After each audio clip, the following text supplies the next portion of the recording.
Bro நான் சொல்கிறேன் ஐசிபியை hold பண்ணுற நல்ல மெண்டு. நீங்கள் உங்களோட ஒப்பீனியன் என்ன? என்னோட ஒப்பீனியன் என்னன்னா, ட்ரேட் பண்ணுறதுக்கு, அதாவது ஸ்டாப் லாஸ் வச்சு அப்படி இல்லாட்டி ஒரு ஷார்ட் டேர்மில் ட்ரேட் பண்ணுறதுக்கு நீங்கள் நல்ல ஃபண்டமெண்டல் இருக்கிற காயினில் சூஸ் பண்ணிக்கொள்ளுங்க. ஆனால் லாங் டேர்முக்கு ஹோல்ட் பண்ணணும்னா பிட்காயினை துரிய தவிர எந்த காயினையும் ஹோல்ட் பண்ணாதீங்க. ஓகே, ஏன்னா மற்ற கம்பெனிஸ் எல்லாம் ஜஸ்ட் ஒரு எந்த அளவுக்கு அவங்க நாளைக்கு பெட்டராக போகுங்கிறது அந்த கம்பெனியோட ஃபவுண்டர்ஸ் ப்ளஸ் அது என்ன ப்ராப்ளத்தை சால்வ் பண்ணுறதுங்கிறதுல இருக்குது. ஐசிபிங்கிறது ஒரு நியூ இல்லை, ஆல்ரெடி ஒரு 2-3 புல் மார்க்கெட் பார்த்த காயின்.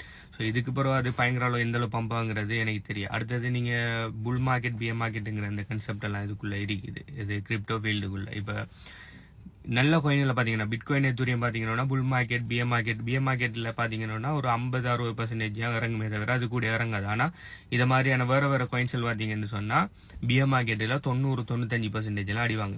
நீங்கள் அடுத்தது ஒரு 5-10 வருஷத்துக்கு ஹோல்ட் பண்ண போறீங்க. அடுத்தது ஐசிபியை நீங்கள் ட்ரூவாக பிலீவ் பண்ணுறீங்கன்னா, பட் ஸ்டில் நான் ரெக்கமெண்ட் பண்ண மாட்டேன். ஐசிபிங்கிறது நிறைய நான் ரிசர்ச் பண்ண மாட்டேங்குது. ஐசிபியில் நிறைய கொஞ்சம் சென்ட்ரலைஸ்டான நிறைய வேலைகள் கொஞ்சம் இருக்கு. அவங்களோட கொஞ்சம் செல்ஃபிஷாக சில விஷயங்கள் அவங்க செஞ்சுருக்காங்க.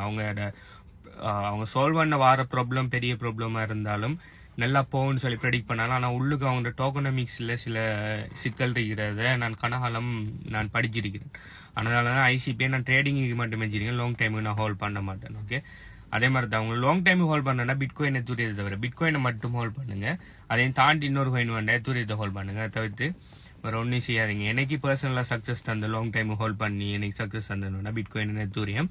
நான் எத்தூரியத்தை நான் வாங்கினது $600.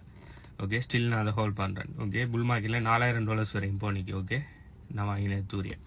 ஸோ அதே மாதிரி பிட்காயினை அதாவது நான் ஹோல்ட் பண்ண ஆரம்பிக்கல, ஜஸ்ட் பிட்காயினை முதலாவது கிரிப்டோவில் நான் வரக்குள்ள பிட்காயின் $6000, அது $69,000-$70,000 வரையும் போனிக்கு. ஸோ நல்ல ஃபண்டமெண்டல் இருக்கிற பொட்டன்ஷியலான கோயின்களை ஹோல்ட் பண்ணுறது பாவீங்க. ஜஸ்ட் ட்ரேடிங்களுக்கு வேணும்னா இந்த ஐசிபி போன்ற மற்ற கோயின்களை பாவீங்க. ஓகே, இது எண்ட் advice, this is not a financial advice, do your own research. Okay, மற்றாக்கள் இதை பற்றி என்ன நினைக்கிறீங்கிறத கீழே கமெண்ட் பண்ணுங்கள். நீங்கள் என்ன மாதிரியான கோயின்களை ஹோல்ட் பண்ணுவீங்கிறதையும் கீழே கமெண்ட் பண்ணுங்கள். இன்னொரு வீடியோவில் சந்திப்போம். பை.